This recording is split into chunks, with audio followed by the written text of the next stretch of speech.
नमस्कार साथियों, मनोज एकेडमी में आप सभी का स्वागत है। आज के वीडियो में हम हिंदी व्याकरण से समास के बारे में पढ़ेंगे।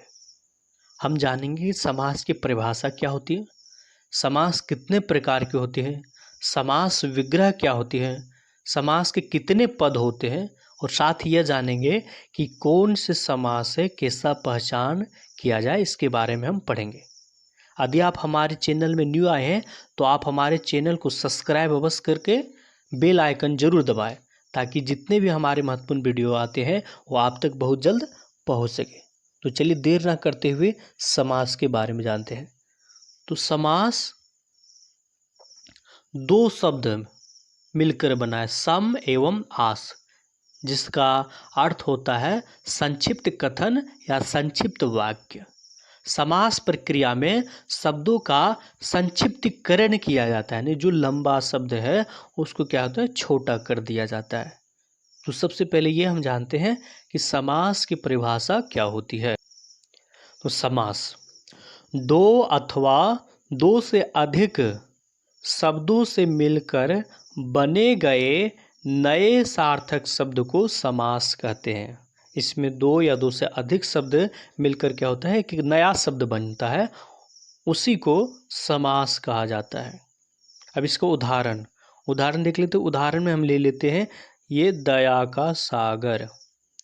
दया का सागर, इसमें क्या होता है कि दो शब्द है, दया और सागर, और दया सागर का समासिक शब्द दया सागर। इसका समासिक शब्द का मतलब क्या होता है, तो समासिक शब्द कहने का अर्थ है कि समास के नियमों से बना हुआ शब्द। तो दया का सागर का समासिक शब्द हो जाएगा दया सागर। अब इस उदाहरण में क्या होता है कि दया और सागर, इन दो शब्दों का परस्पर संबंध जो बताने वाला जो है वो का है। अब क्या होता है कि का प्रत्यय का क्या होता है कि लोप होकर एक स्वतंत्र शब्द बना, वो हो जाता है दया सागर। इसमें क्या होता है कि का जो प्रत्यय है उसका क्या होता है, लुप्त हो जाता है, और ये नया शब्द जो बन जाता है वो है दया सागर। अब हम आगे जानते हैं कि ये समास विग्रह क्या होती है, तभी हम आगे के जितने भी प्रश्न आएंगे वो हम आसानी से समझ पाएंगे। तो सबसे पहले ये जान लेते हैं कि समास विग्रह क्या होती है।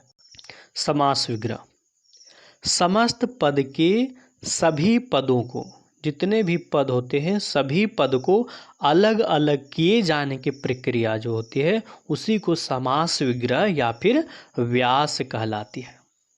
अब जैसे कि हम उदाहरण ले लेते हैं नील कमल। अब इसका समास विग्रह कैसे करेंगे, तो इसका समास विग्रह हो जाएगा नीला है जो कमल। तो इसका समास विग्रह हो गया। अब जैसे दूसरा उदाहरण है चौराहा, तो इसका समास विग्रह होगा कि चार राहों का समूह। तो इस तरह हो जाता है ये समास विग्रह। अब हम ये जान लेते हैं कि समास में कितने पद होते हैं, तभी हम आगे के जो भी प्रश्न है वो ठीक से समझ पाएंगे। तो ये जान लेते हैं कि समास के कितने पद होते हैं।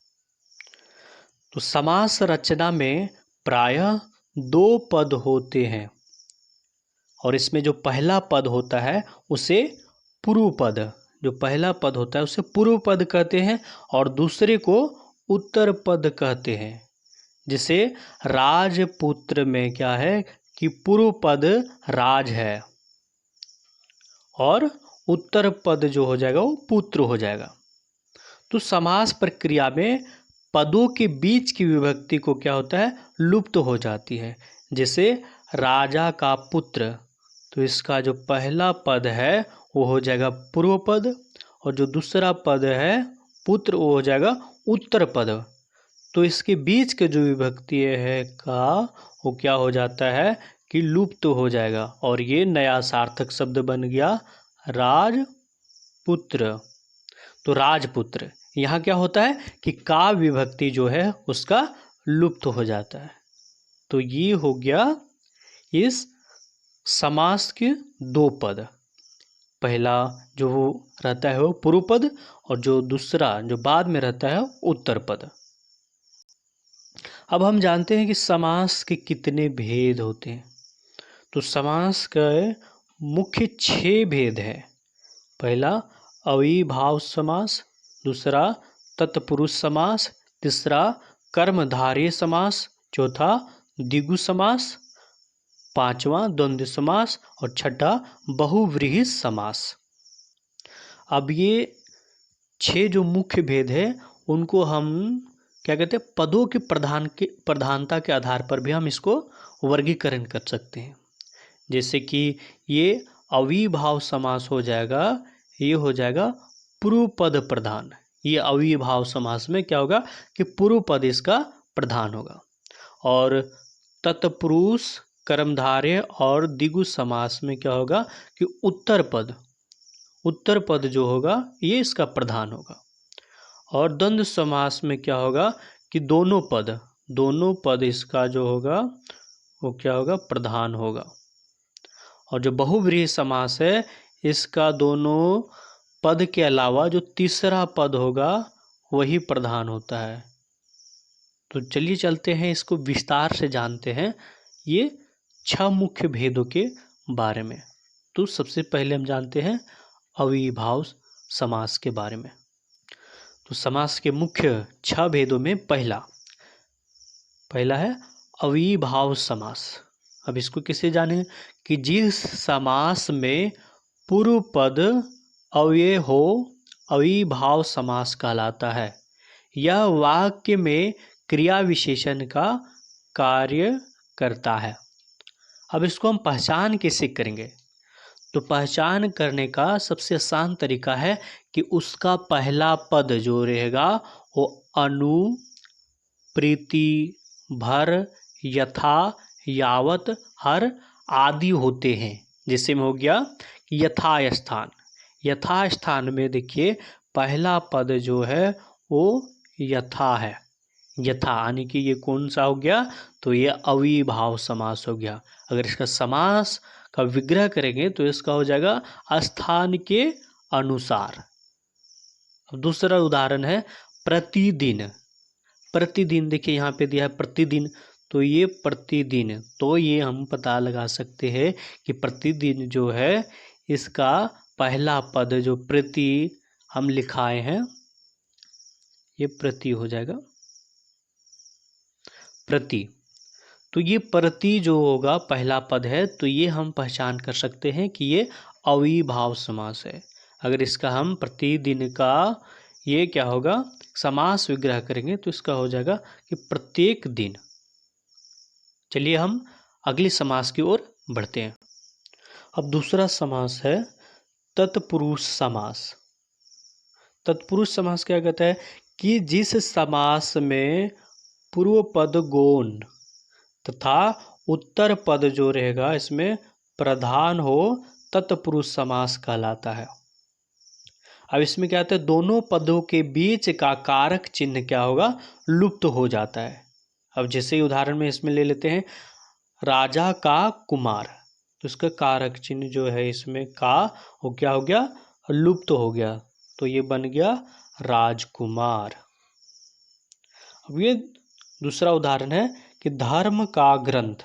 अब इसमें फिर भी का क्या हो गया, लुप्त हो गया, तो ये बन गया धर्म ग्रंथ। तो इस तरह तत्पुरुष समास के भेद भी है। तो इसमें विभक्तियों के नामों के अनुसार 6 भेद है। तत्पुरुष समास का भी अपना एक 6 भेद है। तो ये इनके 6 भेदों को भी हम जान लेते हैं। अब तत्पुरुष समास का 6 भेदों में पहला कर्म तत्पुरुष। इसमें क्या होगा कि इसमें कर्म कारक की विभक्ति को का हो जाएगा, वो लोप हो जाता है। ये जिसमें होगा ये को का लोप होगा, वो कर्म तत्पुरुष हो जाएगा। जिसे देखते उदाहरण में कि मत को देने वाला, इसमें को हो गया तो क्या हो गया, वो लोप हो जाने की लुप्त हो जाता है, तो नया बन गया क्या, मतदाता, ये हो गया। अब दूसरा उदाहरण है इसमें जेब को कतरने वाला, तो इसमें भी क्या हो जाएगा, को का लुप्त हो जाएगा और बन जाएगा ये जेब कतरा, तो ये हो गया कर्म तत्पुरुष। कर्म तत्पुरुष में क्या होगा कि को का लुप्त हो जाना, ये कर्म तत्पुरुष का पहचान है। अब दूसरा हम देखते हैं कि करण तत्पुरुष। तो करण तत्पुरुष में इसमें क्या है कि इसमें कारण कारक की विभक्ति से या फिर के द्वारा का क्या होगा, लोप हो जाएगा, नहीं लुप्त हो जाएगा, से या फिर के द्वारा ये लुप्त हो जाएगा। जैसे कि मन से चाहा। अब मन से चाहा तो इसमें क्या हो गया, इसका से क्या हो जाएगा, लुप्त हो जाएगा, और जो नया शब्द बनेगा वो मन चाहा बन जाएगा।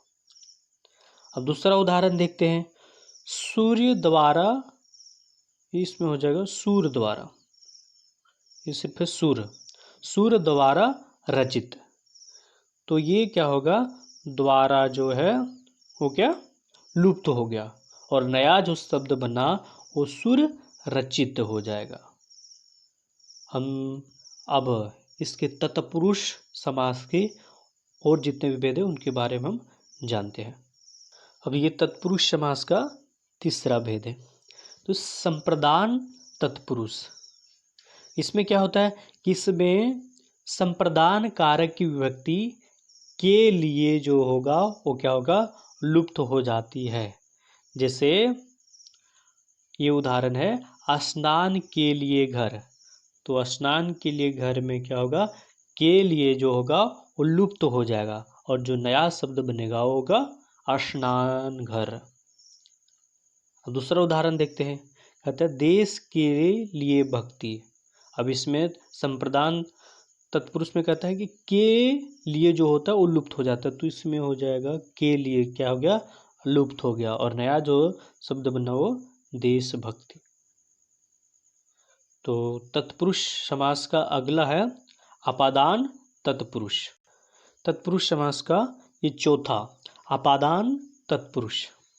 अब इसमें क्या होता है, तो इसमें अपादान कारक की विभक्ति से, अपादान कारक विभक्ति जो है उससे क्या होता है, अलग होने का भाव जिसमें रहता है क्या होता है, वो लुप्त हो जाती है। अब जैसे हम देखते हैं इसमें पहला उदाहरण कि धन से हीन। धन से हीन यानी कि से जो इसमें है वो क्या होता है, अलग होने का भाव है। तो ये क्या हो रहा है कि धन से हीन है यानी कि धन से अलग है, इसलिए ये हो जाएगा धनहीन। अब दूसरा उदाहरण देख लीजिए कि इसमें है पाप से मुक्ति। अब इसमें से हो जा रहा है, इसमें क्या हो रहा है, अलग हो रहा है। किससे अलग हो रहा है, तो ये पाप से अलग हो रहा है, तो ये हो जाएगा पाप मुक्ति। अब तत्पुरुष समास का पांचवा संबंध तत्पुरुष। अब संबंध तत्पुरुष में क्या होता है कि इसमें हो जाएगा कि कारक की विभक्ति का के की क्या होगा, इसमें लुप्त हो जाएगा, का के की इसमें क्या होता है, लुप्त हो जाती है। जैसे हम देखते हैं कि राजा का पुत्र। अब राजा का पुत्र में क्या हो गया कि काग हो गया, लुप्त हो गया, तो ये लुप्त होने के बाद बन जाता है नया शब्द राजपुत्र। तो ये हो गया। दूसरा देखते हैं कि दिन की चर्या। दिन की चर्या में फिर इसमें हो जाएगा की जो है वो लुप्त हो जाएगा, और नया शब्द जो बनेगा दिनचर्या। अब ये देखिए अगला उदाहरण कि पर के अधीन। तो इसमें भी के जो है वो लुप्त हो जाएगा और नया शब्द बन जाएगा पराधीन। तो इस तरह ये 5 कंप्लीट हो गए। अब छठा हम देखते हैं। छठा है अधिकरण तत्पुरुष। इसमें क्या होता है, तो इसमें अधिकरण कारक की विभक्ति में और पर लुप्त हो जाती है। इसमें क्या हो गया, में और पर जो हो गया लुप्त हो जाती है। जैसे पुरुषों में उत्तम, तो इसमें क्या हो गया, में लुप्त हो जाता है और नया शब्द जो बना वो पुरुषोत्तम। अब हो गया दूसरा उदाहरण आप पर बीती। तो ये हो गया पर जो हो जाएगा वो लुप्त हो जाएगा और नया शब्द बनेगा ये आप बीती बनेगा। ये आप बीती हो जाएगा।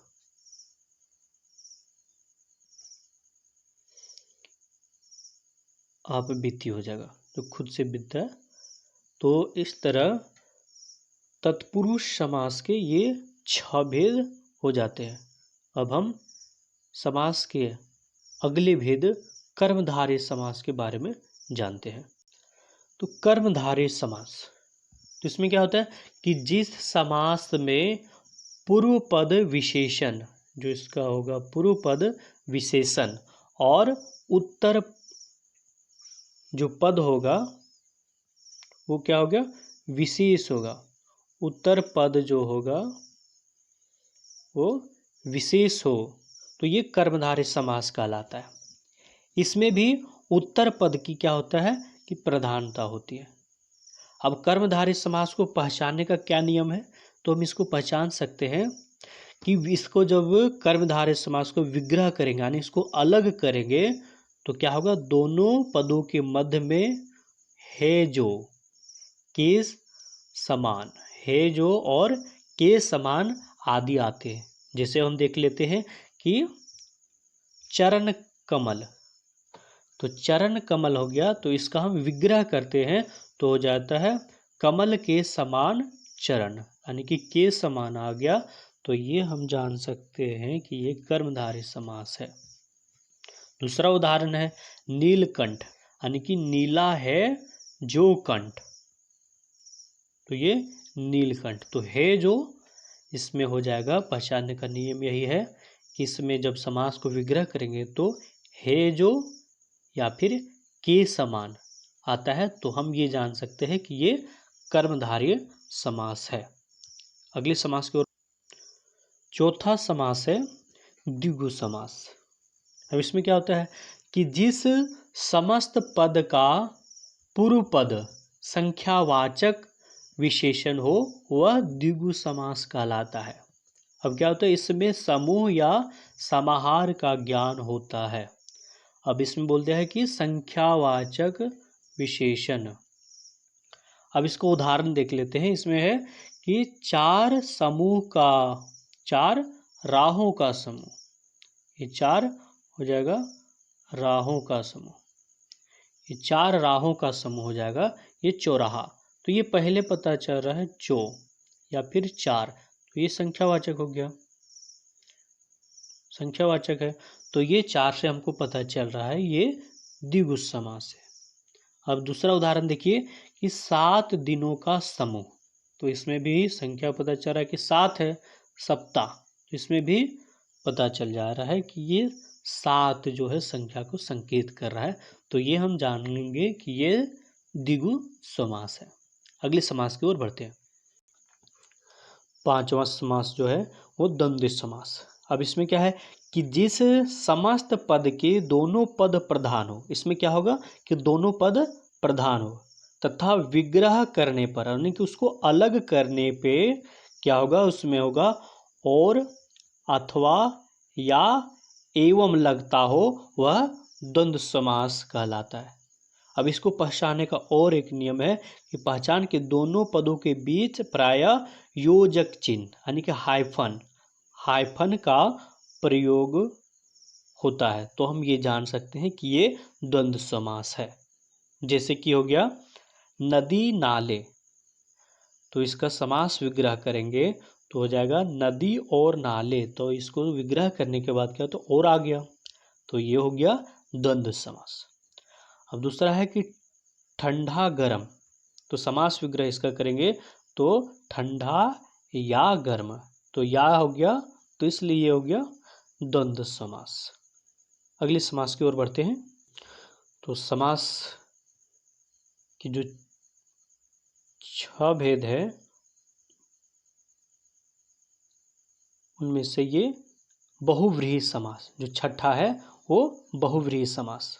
इसमें क्या होगा कि इसमें कहता है कि जिस समस्त पद में कोई पद प्रधान नहीं होता, इसमें देखिए कि कहता है कि कोई पद प्रधान नहीं होता है, दोनों पद मिलकर, क्या कहता है कि दोनों पद मिलकर किसी तीसरे पद की ओर संकेत करते हैं।